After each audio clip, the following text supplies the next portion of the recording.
teve pouca fé e começou a afundar quando foi andando. Eu não vou falar sobre Pedro, como nós já falamos, muitas vezes já falou, vou falar sobre outro. Mas é bom te lembrar que quando Pedro começou a afundar, e a gente chama ele de crente coador, não é isso? Crente coador é o crente de pouca fé. Por isso que é crente coador. Então Pedro começou a afundar, ele não tinha fé. Mas será que eu e você sairíamos do barco também? Será que eu e você colocaríamos o pé fora do barco? É difícil, né? A gente pensa fácil criticar, mas é complicado nós pensarmos nisso. Mas outro discípulo que me chama muita atenção é Tomé. Vocês lembram de Tomé? Tomé queria pôr as mãos nas chagas. Tomé queria sentir aquilo.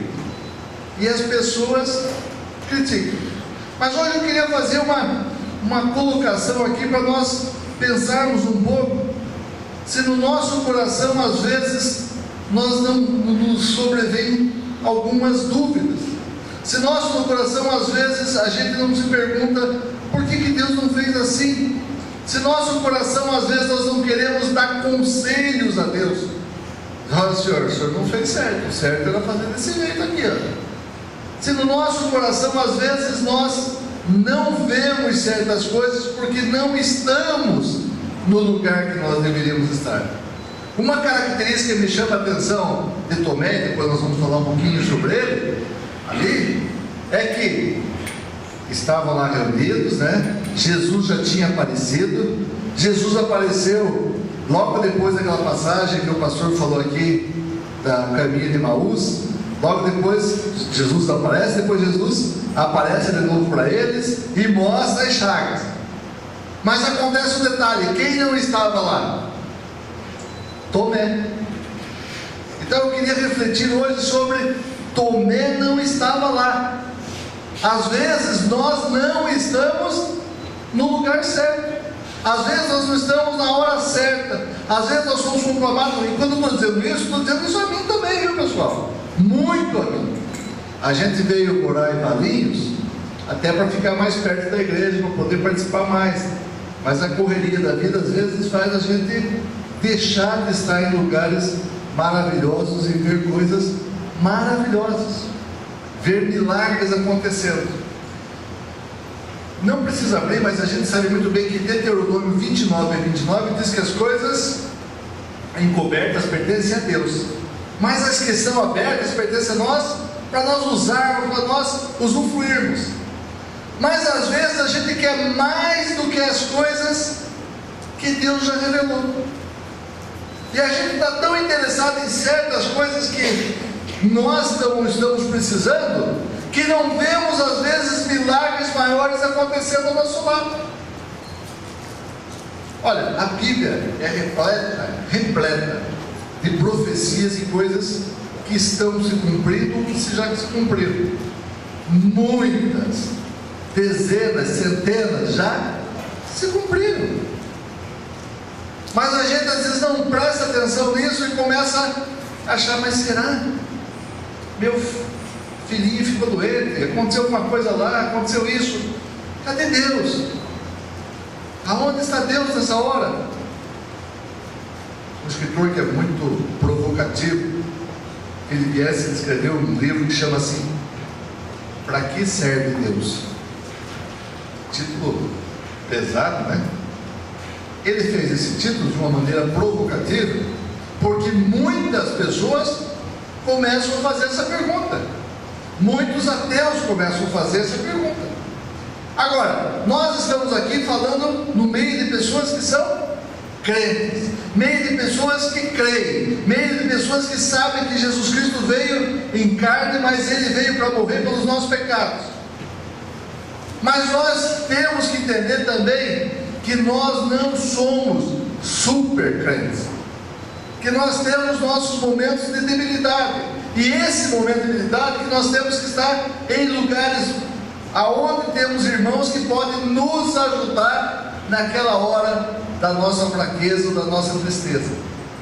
A nossa alma é tão íntima do nosso espírito que quando a nossa alma sofre, o nosso espírito sofre junto. Eu não estou dizendo aqui de perder a fé, eu estou dizendo aqui de termos dúvidas de certas coisas, de termos dúvidas que Deus cura ainda hoje, de termos dúvidas se certas coisas que acontecem na igreja vem de Deus ou não vem, se aquele homem que falou em línguas, aquilo é de Deus ou não é. Pessoal, a Bíblia está cheia de coisas sobrenaturais. O sobrenatural de Deus tem que ser natural para nós. Vocês lembram de uma passagem que tem em Zacarias 14:4? Vocês não precisam abrir, mas só escutem o que está escrito. Alguns já sabem de cor. E naquele dia estarão os seus pés sobre o monte das oliveiras, que está de fronte de Jerusalém para o oriente. E o monte das oliveiras será fendido pelo meio, para o oriente e para o ocidente, e haverá um vale muito grande. A metade do monte se apartará para o norte, e a outra metade dele para o sul. Olha, está dizendo aqui 3.000 anos atrás, 5.000 anos atrás, que o monte das oliveiras será fendido. Mas isso não vai acontecer, isso aí deve ser uma ilustração, alguma coisa que Deus está querendo mostrar, não significa que seja um monte. Alguns anos atrás, não sei quantos viram na mídia, nas TVs, nos jornais, tem uns 10 anos ou mais ou menos, os geólogos descobriram que existe uma fenda, e essa fenda está aumentando, e que mais dia, menos dia, o monte das oliveiras vai se fender em dois. E está escrito aqui, e isso nós vemos e não, isso aí está acontecendo, mas tem um monte de coisa que nós não prestamos atenção que está acontecendo no nosso dia a dia. A primeira coisa maravilhosa que nós temos que lembrar é a nossa conversão. É um milagre, pessoal, é o milagre que nós éramos e o que nós somos. E sabe por que nós nos convertemos? Porque nós estávamos num local, numa hora que Deus preparou para que eu e você ouvíssemos a palavra e aceitássemos. Eu nunca esqueço isso. Era o ano de 1974.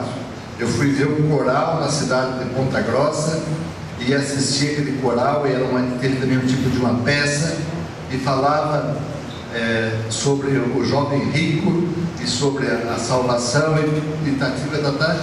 e daqui a pouco o pastor faz o apelo, e eu chorando saí lá para frente e entreguei minha vida ao Senhor.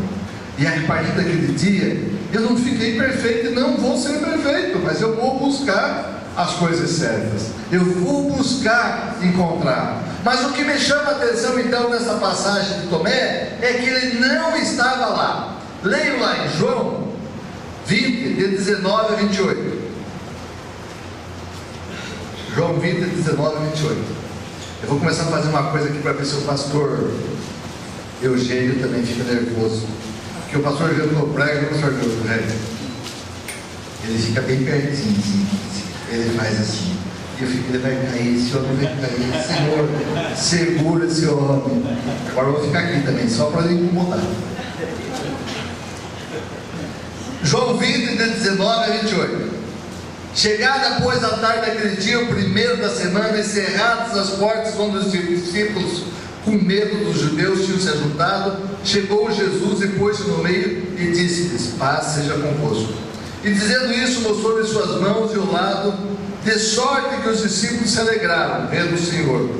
Disse-lhe Jesus, pois Jesus outra vez: paz seja convosco, assim como o Pai me enviou, também eu vos envio a vós.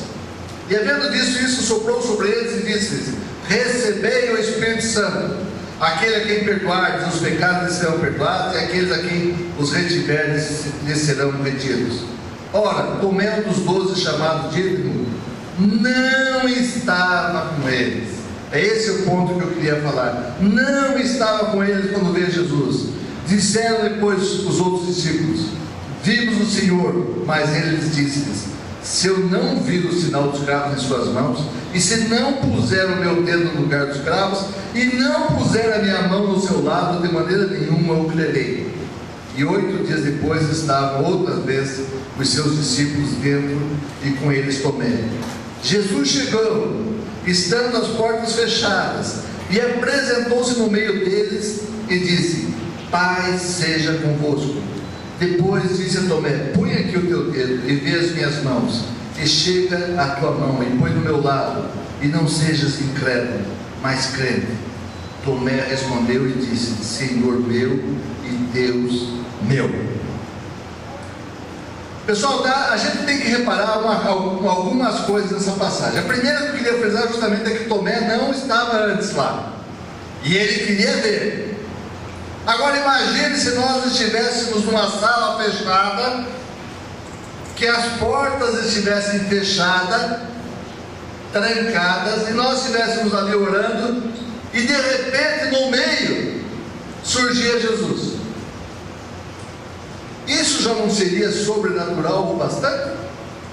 Ele atravessou a parede, ele atravessou o teto. Como é que ele surgiu ali no meio? Reparem que os discípulos nem falaram disso aí. Os discípulos nem comentaram sobre o fato sobrenatural de Jesus ter chegado ali. E Jesus já foi falando para Tomé: Tomé, põe a mão aqui, veja minha mão, veja o meu lado. Porque Jesus sabia da dúvida de Tomé. E o que tem isso a ver? Jesus ter atravessado a parede e chegado aqui. Ora, isso já era sobrenatural. Isso já era algo impossível de acontecer sobre a nossa perspectiva. E acontece. Pessoal, está acontecendo milagres. Aqui nessa igreja acontecem milagres. Em outras igrejas espalhadas pelo Brasil, pelo mundo, estão acontecendo milagres e mais milagres e mais milagres. Porque Deus está agindo. Amém. Nós estávamos a semana retrasada levando a palavra na igreja da pastora Eliane, e aconteceu um fato extraordinário. Não naquele dia, mas que a gente ficou sabendo. Terminou a pregação, eu levei a palavra, eu saí, um senhor encostou em mim e disse assim: meu irmão, está lembrado de mim? Eu olhei, ele disse: não. E é mentira, né? Eu falei: seu Alderico? Não sabia que ele era. Eu não estou lembrado, não, desculpa. É que eu falei para o senhor uns meses atrás, que eu tenho um irmão que estava com AIDS. E eu falei com o senhor, porque eu sabia que o senhor estava trabalhando com um produto para AIDS. E eu falei com ele, com o senhor, se o senhor poderia dar. E o senhor me explicou que não poderia, porque faltava testes, isso e aquilo. Nem isso, ele me contando. O senhor lembra que chegou o apóstolo Doriel ao nosso lado? Eu falei: lembro, eu não lembrava muito, mas depois eu lembrei mais. Então, o que o apóstolo Doriel me perguntou? Você já trouxe o teu irmão para a igreja? Teu irmão já veio aqui, você já falou da palavra? Não, já falei da palavra, mas ele é muito resistente, não quer vir. Mas insista, diga para ele vir aqui à igreja. E ele levou o irmão. E aí aquele dia o irmão estava lá. Ele não foi como Tomé aquele dia que não estava, aquele dia ele estava. E ele ouviu a palavra e aceitou a Cristo. Pessoal, aí já não estava resolvida a situação. Porque se ele aceitou a Cristo, mesmo que a vida dele tenha mais 10, 20 anos, ele tem a eternidade para passar. Nós temos a eternidade para passar junto. Nós vamos passar junto anos e anos e anos e anos e anos. Então esse tempinho aqui, nós queremos viver com qualidade, nós queremos ser bem, e pedimos, e temos cura, e temos isso, e temos aquilo. Mas nesse tempo é muito pequeno quando nós compreendemos a grandiosidade do tempo lá. Mas ele contando, aí meu irmão veio, aceitou a Cristo. Aí o apóstolo orou por ele. E aí ele dizendo que ele começou a melhorar, foi fazer os exames, e os médicos não sabem como, mas o vírus desapareceu. Já repetiu 4 ou 5 exames e nada. Os médicos querem levar ele para como um case de cura. Olha, aconteceu a cura, mas eles não vão saber como essa cura chegou da maneira científica, não, porque ali quem agiu naquele homem tirando o vírus foi Deus. Pessoal, Nós vemos as coisas acontecerem, nós vemos certas coisas existirem, mas às vezes nos vem sobre dúvidas. Quando uma dificuldade aperta, como uma dor aparece, nós ficamos: poxa vida, eu preciso disso. E muitos nessa hora se isolam.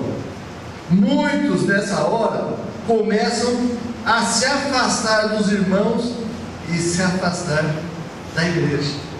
E muitos nesta hora começam a se enfraquecer. Meus irmãos, uma das coisas mais gostosas que tem na vida para nós, para minha esposa e eu, pode ser que eu demorei mais tempo para entender isso, mas é a comunhão. Nós amamos a igreja família cristã, né, Isa? Amamos, é a igreja que em toda a nossa vida nós mais nos demos, tanto que somos membros hoje.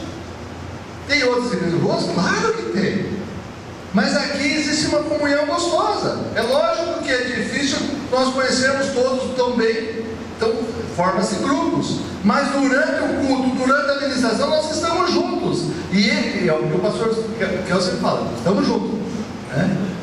E nessa hora as coisas acontecem.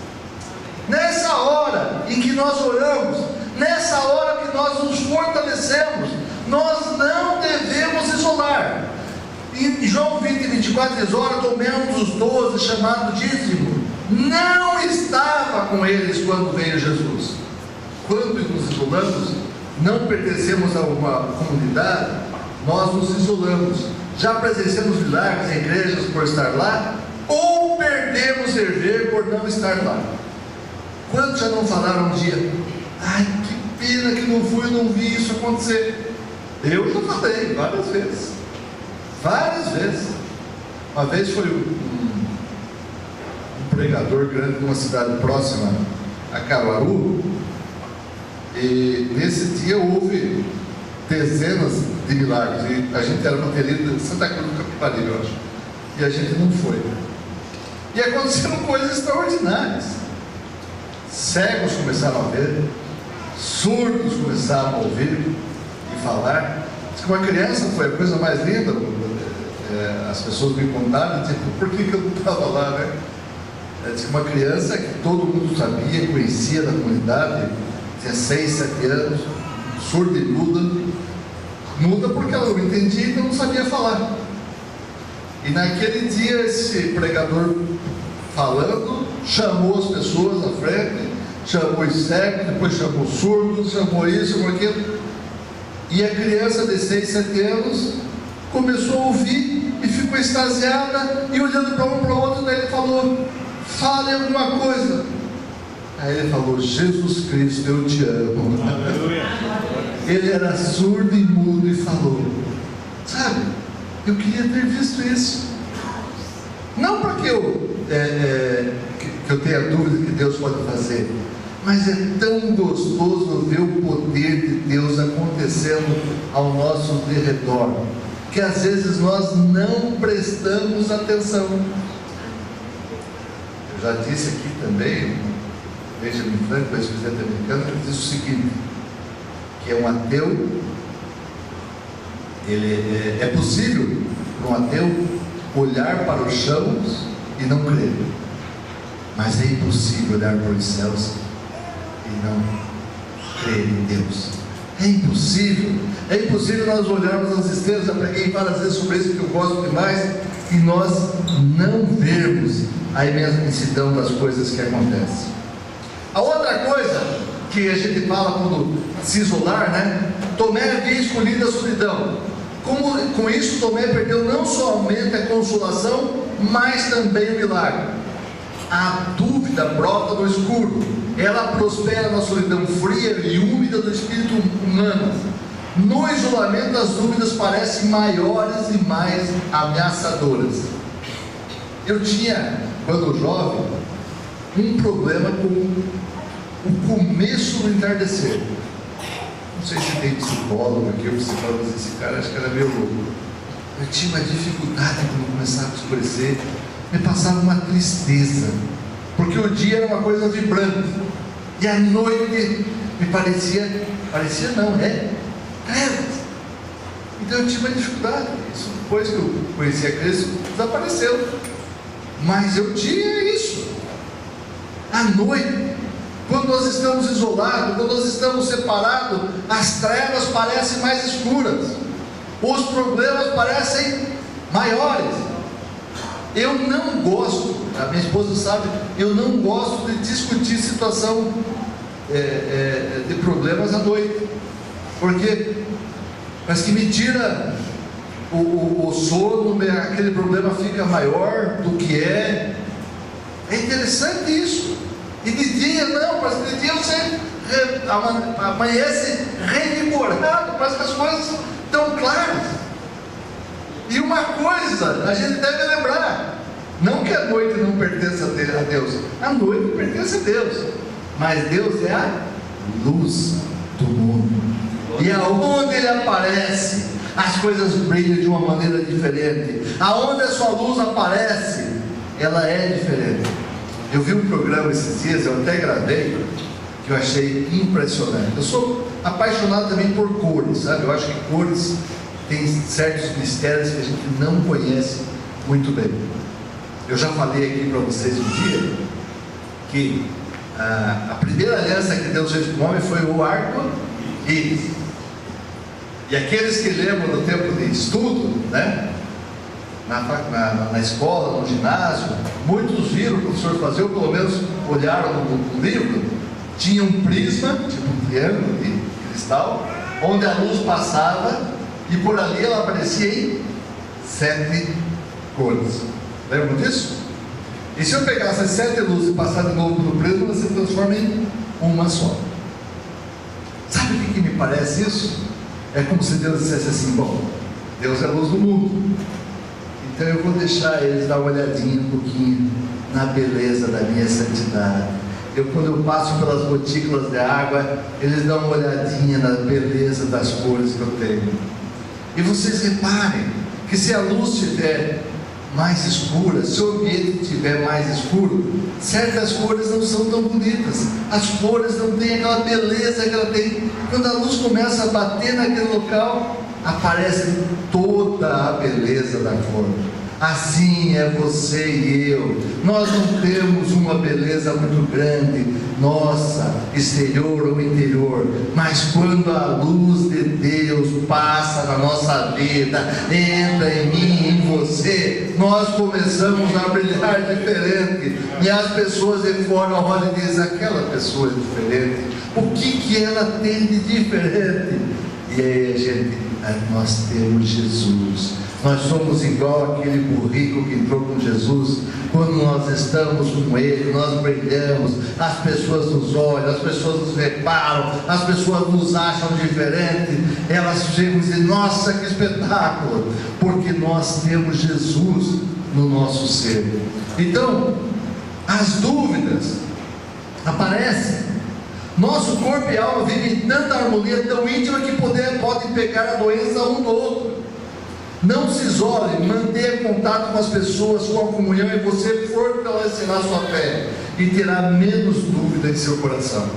Eu não estou falando aqui de convencimento, eu estou falando de troca de experiências.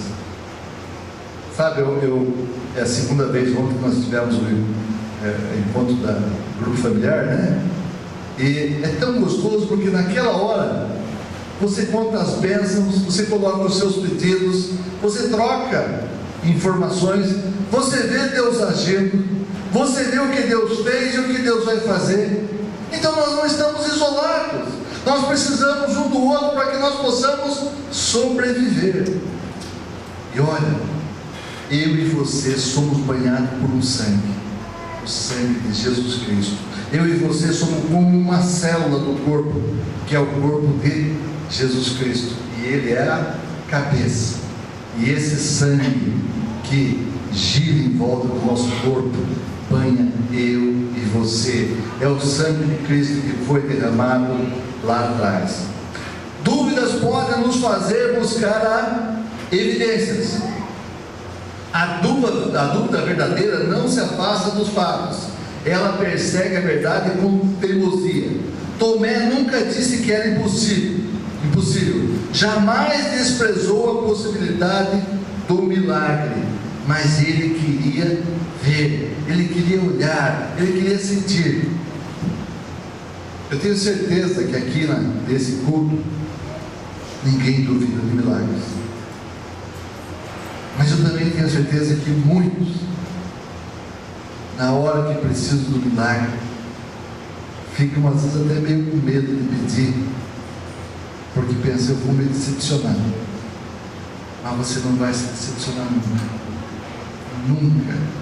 Deixa eu dizer uma coisa para vocês: nem que aquilo que você pedir você não receber, você não vai se decepcionar, porque Deus trabalha no nosso coração, mostrando o que é certo e o que é errado. Pessoal, aqueles que já ouviram o nosso testemunho, meu, da minha esposa, Deus mostrou coisas maravilhosas que nós não conhecíamos. Eu falei para vocês que eu converti em 74, só em 93, 94 que eu fui conhecer as coisas relacionadas com o dom do Espírito. Eu nunca ouvia falar disso. Eu lembro de ter, na época, perguntar a alguns pastores: não, isso aqui ficou lá para trás, para a época dos discípulos só. E dizia: mas como? Está na Bíblia. Mas é difícil de entender. E aí a primeira vez que eu estava num culto diferente, primeira vez que eu entrei num local onde tinha profetas, aí eu entro, chamaram para eu falar a palavra porque eu era presbítero. Eu subi, assim, a hora que eu subi, levanta uma mulher lá de trás, falando em línguas e dizendo: servo meu. Eu falei: ih, rapaz, aonde que eu fui? Aonde que eu fui entrar? E línguas e línguas e línguas e línguas. Cheguei para minha esposa: Isa, o lugar ali é bem complicado. Ali tem uns negócios que tem vidente, tem profetas, não são videntes, são homens e mulheres usados por Deus, e eles não foram usados só no Antigo Testamento e no Novo Testamento, eles são usados agora, para trazer palavra, para trazer conforto e falar ao teu coração. Quantas vezes você estava às vezes em dúvida, alguém chegou e disse assim: servo meu, você tem, a partir de hoje vai mudar a tua vida, a partir de hoje vai ter um renovo, a partir de hoje as coisas vão mudar. E nós começamos a ouvir isso, mas precisamos ouvir 4 pessoas diferentes falar para a gente começar a dizer: olha, isso aqui existe. E as coisas foram se concretizando de uma maneira grandiosa. A minha esposa falou aqui, mas alguém não podia não estar aqui. Quando ela teve um sonho, e a partir do sonho ela começou a escrever um livro. E aí ela nem para mim contou nada, ela começou a escrever no caderno azul e disse: Senhor, quero que o Senhor me confirme se isso aí é o Senhor que está falando para escrever um livro. E pediu para que Deus confirmasse até domingo. E nós viemos aqui no culto, nada, como ela fala, nada na hora do louvor, nada na hora da palavra. Nós já estávamos saindo, o pastor Kelson chamou: até nós que você vai viajar, deixa eu orar para você para amanhã. Chamou, a gente voltou, começou a orar. Ele pôs a mão na cabeça dela e, usado por Deus: serva, eu vejo um caderno azul na tua mão, e desse caderno Deus vai fazer um livro. Está aí o livro. Sabe? Essas coisas não tem jeito de dizer, não tem jeito de dizer que foi o homem que fez, não tem jeito de dizer que o homem falou aquilo que ele sentiu só. Não, é Deus usando hoje, o homem vai usar hoje, amanhã e depois, porque Ele é Deus, e nós temos que ouvir isso. Vale a pena eu falar uma outra coisinha aqui para vocês. Eu estava uma vez com 4 moléculas, já contei, mas vale a pena, alguns não viram. Eu estava com 4 moléculas isoladas no meu laboratório, e eu achava que uma delas tinha uma ação importante, e eu não sabia qual delas. E eu peguei os 4 frasquinhos pequenos, que nós chamamos de Pendorf, guardei numa caixinha, embrulhada, e levei para casa. Naquele dia eu recebi a visita de um casal de pastores. Também vocês conhecem, o pastor Doriel e o pastor Eliano, que estiveram aqui. Que, como o pastor Kelso, também são usados por Deus com profecias. E nós almoçamos e não tocamos assunto de trabalho. Não tocamos assunto do que eu fazia, do que eu não fazia, do que eu estava fazendo. Comentamos um monte de outras coisas, coisas de Deus e tal. E terminou o almoço, eu disse: pastor, vamos ali para a sala de TV, que eu quero mostrar um vídeo. Eu queria mostrar um vídeo do Marco da Bonito, uma hora de unção muito maravilhosa que acontece. Queria mostrar para eles que eles não tinham visto naquela época. Quando começamos a subir a escada, que a pessoa precisava ficar num lugar mais alto, ela olhou para mim e disse: meu irmão, Deus está mandando orar, vamos orar? É bom, se Deus está mandando orar, vamos orar. E aí nos ajoelhamos e ela começou a falar em línguas. Já começou aí a coisa estranha, porque não sei se vocês sabem que pelo meu nome parece baiano, Pianovski, né? Mas eu sou descendente de polonês. Meu pai era polonês mesmo, Pianovski. E eu fui um dos únicos não, os 3 últimos filhos não aprenderam polonês. Os primeiros aprenderam, alguns já esqueceram, mas os primeiros aprenderam. Mas os últimos meus pais me ensinaram, porque disseram que a gente ficava com um sotaque muito forte. E as pessoas brincavam, faziam bullying. Bullying já existia lá atrás. Então, eu não aprendi o tal polonês. Mas eu conheço dezenas de palavras e reconheço a língua, né? E era o Zubipopowski, pastor.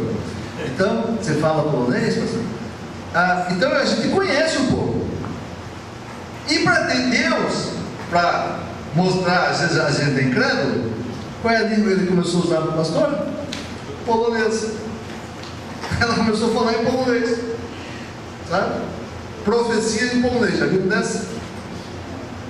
E aí, Deus sabendo que eu estava entendendo um pouco, ela mesma traduzia. Servo meu, você está com 4 frasquinhos. O frasco, aí você estava junto, escutou, viu? 4 frascos. Aquele que você quer que funciona é que parece um açúcar cristal, refinado, branquinho. E ele foi feito por uma máquina que faz assim, centrífuga. Nisso eu já estava chorando, porque nem minha esposa sabia que eu tinha 4 frasquinhos. Nem minha esposa sabia o que tinha nesses 4 frasquinhos. Eu fui no meu quarto, peguei os 4 frasquinhos, voltei chorando e aí mostrei para ela: oh pastor, a senhora viu? Ela disse: esse, branco. Aí eu virei atrás, estava escrito: obtido por centrifugação. Essa máquina que faz assim. Meus irmãos, isso é adivinhação? Não. Isso é homens e mulheres sendo usados por Deus para dizer o que Deus quer. Às vezes nós estamos no caminho, mas precisamos ser corrigidos. Às vezes nós estamos no caminho, mas não sabemos para que lado vamos. Às vezes nós estamos no caminho e estamos clamando e Deus está dizendo: oh meu servo, é assim. Por essa razão, dessa resposta, eu posso dizer para vocês que dezenas, se não for centenas de outros, é que eu tenho mais de 30 patentes, mais de 16 produtos no mercado. Mas não foi com a minha força, foi porque Deus olhou para a careca minha, ela disse: eita, brilhando, é Ele que eu vou ajudar. E Deus me fala as coisas, e Deus me mostra, e Deus usa servos e servas. Por isso que vocês hoje, eu queria dizer para vocês: não sejam nunca igual Tomé. Vivam, estejam nos lugares, sintam os lugares, creiam nas pessoas, porque as coisas vão acontecer cada vez mais nesses últimos tempos. O milagre vai acontecer cada vez mais. Para quê? Para que mais e mais pessoas conheçam a palavra de Deus, para que mais e mais pessoas entreguem sua vida ao Senhor, para que mais e mais pessoas cheguem à salvação. Pessoal, nós precisamos de Deus todo dia. Não é só no domingo ou na quarta. Todo dia nós precisamos de Deus. O pastor Kelso ontem teve o prazer de estar lá na nossa reunião, e ele falou uma coisa: nós temos que ter um tempo com Deus diário. Diário, não é só orar sem cessar. Eu tenho esse costume de sempre estar orando, mesmo carro, isso, aquilo.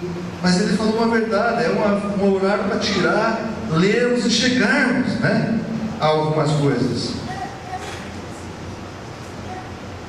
Sabe, alguns podem ficar preocupados com certas dúvidas, achando que está perdendo a fé. Depende. Se a tua dúvida é que Deus veio em carne para te salvar, é perigoso. Ore para Deus te ajudar. Mas certas outras dúvidas são normais até aparecerem. Ontem apareceu uma dúvida que uma irmã perguntou, pastor, disse assim: nós devemos ter nosso Jesus como Senhor e Salvador. Qual que vem primeiro, o Senhor ou o Salvador? Uma dúvida. Mas isso não tira nossa fé. Isso nos faz buscar mais e mais de Deus. Mais e mais. Com relação a Tomé, passado 8 dias, estavam ele outras vezes ali reunidos, os seus discípulos, e Tomé com eles, estando as portas trancadas, veio Jesus, pôs-se no meio deles e disse: paz seja convosco. É interessante que uma semana depois, Tomé, apesar do problema com seus amigos, estava lá com ele. Tomé não viu acontecer. Tomé queria pôr a mão, e ele podia dizer: eu não vou mais. Aqueles garotos berrentos: não vi, não vou. Não, ele voltou. Ele voltou ali.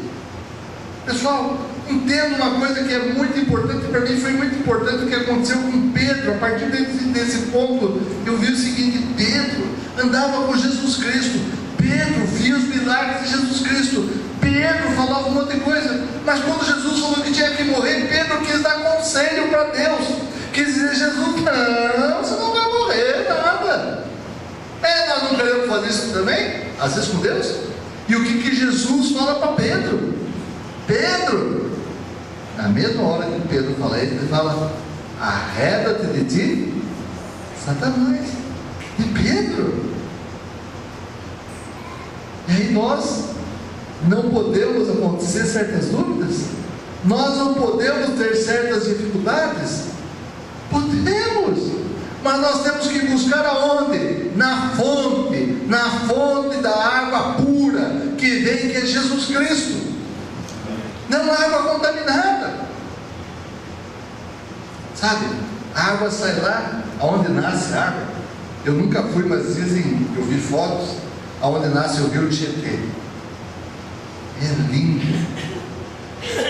A água é pura, cristalina. Dá para tomar ela na mão, não tem contaminação nenhuma. Mas à medida que essa água vai passando, ela vai sendo contaminada com as impurezas das cidades, com as impurezas dos humanos, com as sujeiras, com lixos que se degradam e lixos que não se degradam, e chega a um ponto que você não pode usar. Por isso que certas coisas são colocadas de maneiras diferentes. O Deus é mesmo, a água pura é a mesma, mas a fonte que nós bebemos, é importante sabermos se ela fala do Deus correto, do Deus verdadeiro, aquele que salva, cura e tudo faz.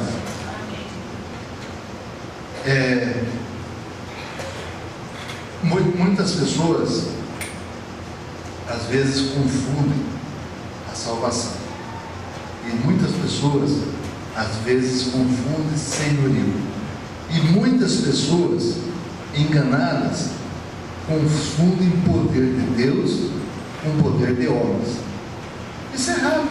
Você quer ver um exemplo? Quantas pessoas você desconhece que, em vez de pedir para Jesus, pede para a mãe dele? Muitas pessoas conhecem. Pede para a mãe. Agora, o advogado que tem a procuração no céu para te defender lá, quem é? É o pai, o filho ou a mãe? O filho.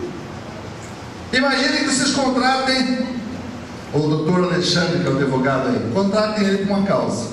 No dia do julgamento ele não vai, eu não posso ir, vou mandar minha mãe. Vocês estão roubados, pessoal. Aí as pessoas dizem: os evangélicos não gostam da mãe de Jesus. Amamos a mãe de Jesus. Foi uma mulher especial, escolhida por Deus para gerar. Mas ela foi escolhida por Deus. E nenhuma parte da Bíblia diz que nós devemos pedir a ela. Ela mesma fala algumas vezes, quando falam: ó, teu pai, falam para Jesus, teu filho, fala para Jesus, tua mãe está aí. Quem é minha mãe? Outra hora falam: abençoados são os 6 que te amamentaram. Não, abençoados são vocês que ouvem minha palavra e creem. Ele sabia disso. Ele estava sendo mal educado com a mãe? Não, ele sabia que iam ver errado isso. Iam ver que as coisas estavam erradas. Não sei, alguns que assistiram aí no YouTube, aquele padre Fábio de Mello, que canta, muito famoso, né? Na canção nova ele começou a falar: vamos acabar com esse cristianismo por baixo, vamos acabar com a idolatria a Maria. Falou diretamente, está no YouTube, é só olharem. Estão caçando ele, querem tirar da igreja. Por quê? Porque falou aquilo que está na palavra. Sabe, nós temos que prestar atenção numa coisa. Se eu digo assim, pessoal, vocês conhecem o pastor Marcos?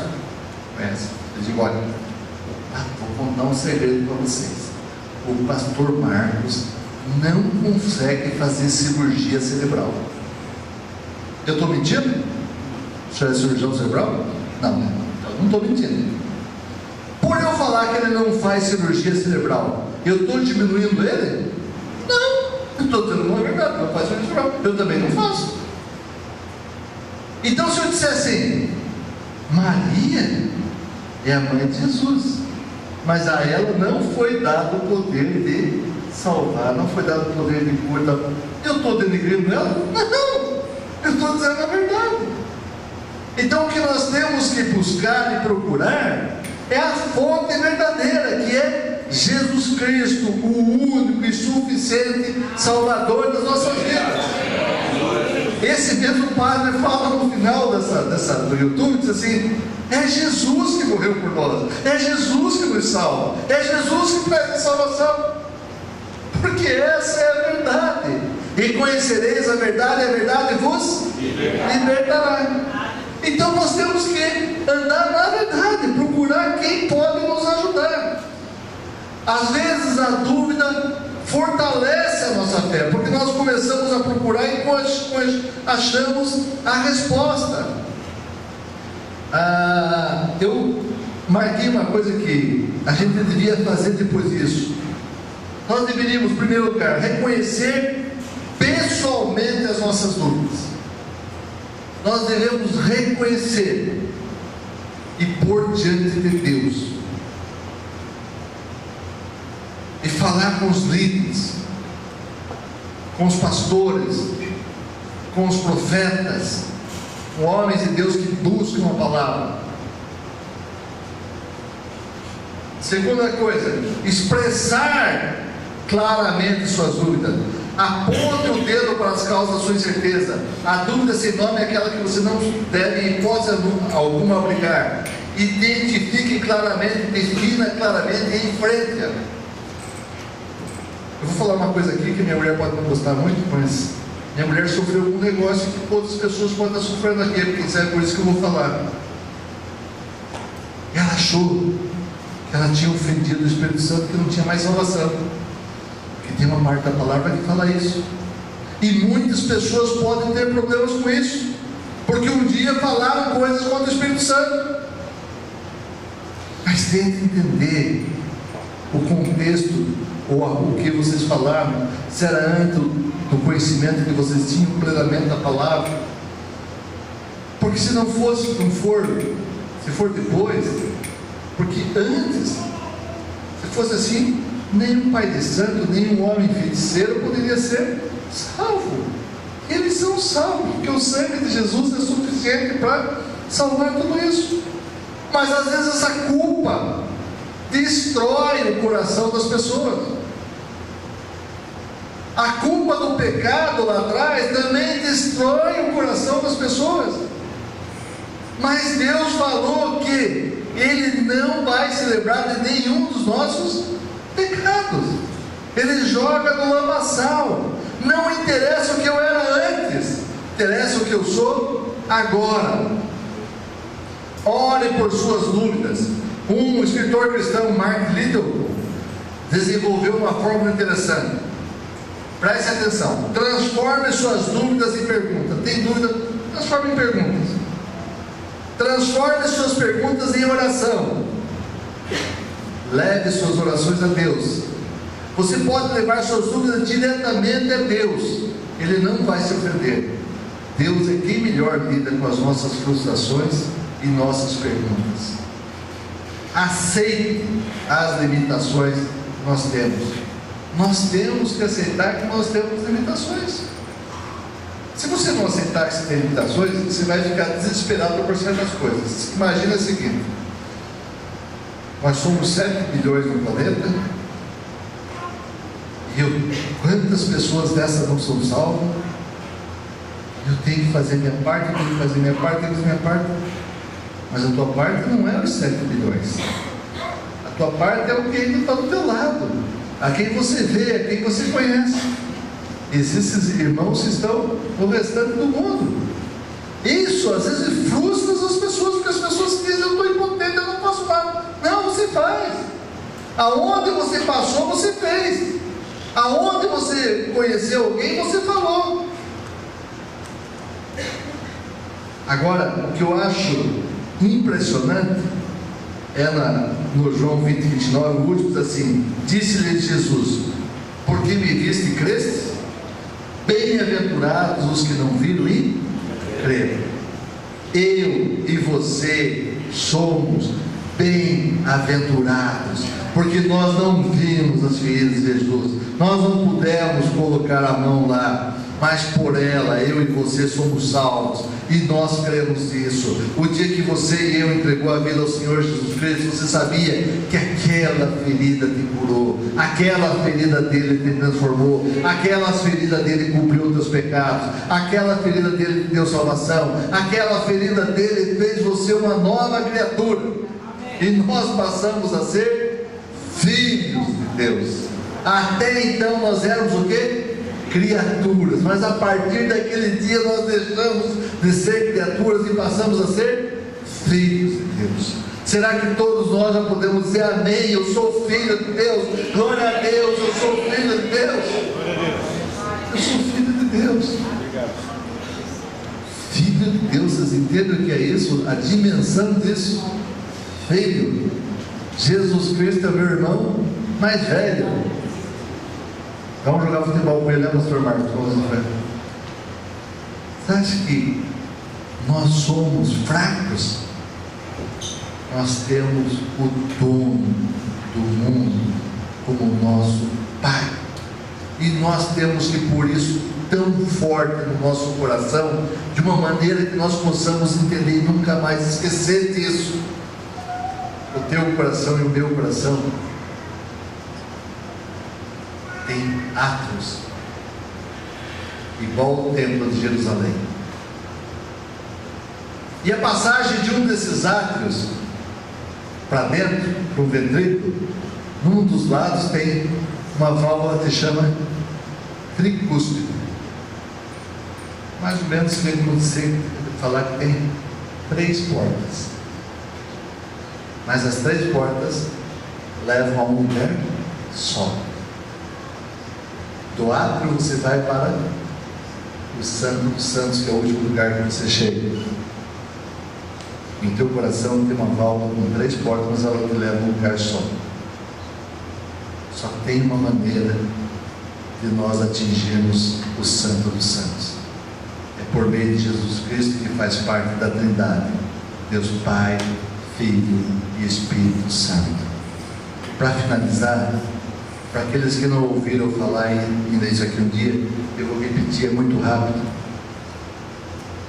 Aquele pesquisador inglês, Stephen Hawking, aquele que anda na cadeira de rodas, que é um grande físico, ele chegou há um tempo atrás a uma conclusão física por meio de equações, que o mundo não poderia existir sem um Criador. Só que ele não chama de Deus, ele chama de singularidade. E aí ele colocou essas equações, foi, que fantástico! O físico fez as equações, e ele continuou fazendo equações, e ele viu que na verdade não era uma singularidade só, eram 3, e que ele não conseguia explicar, mas essas 3 singularidades eram uma só. Quando ele fazia equação, as 3 eram uma só. Esse físico, no final da sua vida, chegou a essa conclusão, que os nossos filhos que estão, os seus filhos que eu já não tenho pequenininho, que estão aqui na escola dominical aqui dentro, na escolinha, já sabem quais são as 3 singularidades. É Deus Pai, Filho e Espírito Santo. E eles estão descobrindo isso através de equações, aquilo que nós já sabemos há muito tempo. Os cientistas vão galgar o monte da sabedoria, galgar o monte tentando escalar e encontrar a verdade, encontrar tudo. Aí quando eles sofrem, usando os mais diversos aparelhos, os mais diversos equipamentos para chegar lá em cima, quando eles chegam lá em cima, está sentado o pastor Eugênio, pastor Marcos, pastor Kelso, há muito tempo já sabiam. Vocês descobriram agora? Nós estamos aqui há muito tempo. A palavra de Deus já disse para nós há muito tempo como é que as coisas eram, como é que não eram. A palavra de Deus traz tudo aqui. Creiam, coisas científicas ou não, a palavra de Deus está trazendo aqui corretamente. Desde a genética, Deus fez os vegetais, as plantas, cada um segundo a sua espécie. Nossa, Deus falou lá na frente sobre isso. Os animais, cada um segundo a sua espécie. Jó fala sobre a redondeza da terra. Isaías fala sobre a redondeza da terra. E o homem demorou a descobrir que a terra era redonda. Aqui, a palavra. É só nós lermos a palavra.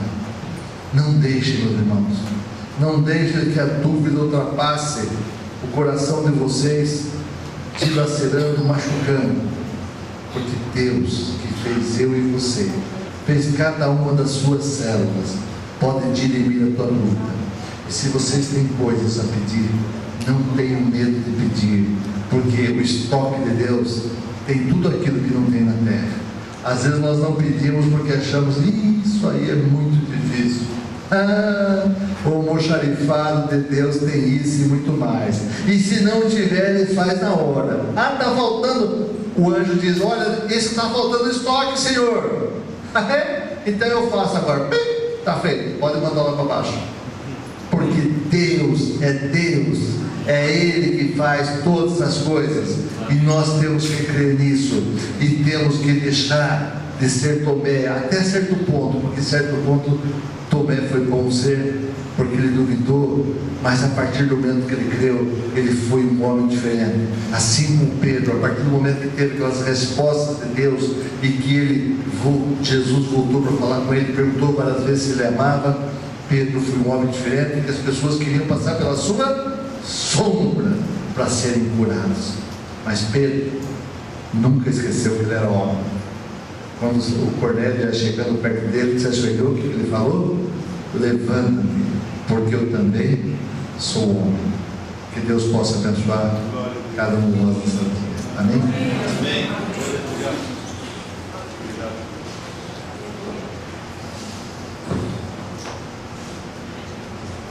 Amém. Vamos ficar de pé, queridos. Orar. encerrar. Queria que você fechasse seus olhos agora, em nome de Jesus. Senhor, obrigado pela Tua palavra que foi ministrada. Obrigado, Senhor, porque Tu és o Deus, o mesmo Deus ontem, hoje, será o mesmo por toda a eternidade. Obrigado porque o Senhor, pela Tua graça, nos alcançou, Senhor. Comece a agradecer a Deus. Fala, Deus, obrigado porque o Senhor me alcançou. Obrigado porque o Senhor não desistiu de mim.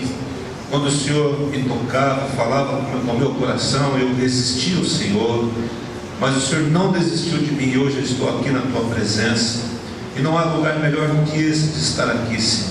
Amém. Então, Senhor, receba o meu louvor, receba a minha adoração, Senhor, sim, Senhor, em nome de Jesus, Pai. Continua, Senhor, operando em cada vida, em nome de Jesus.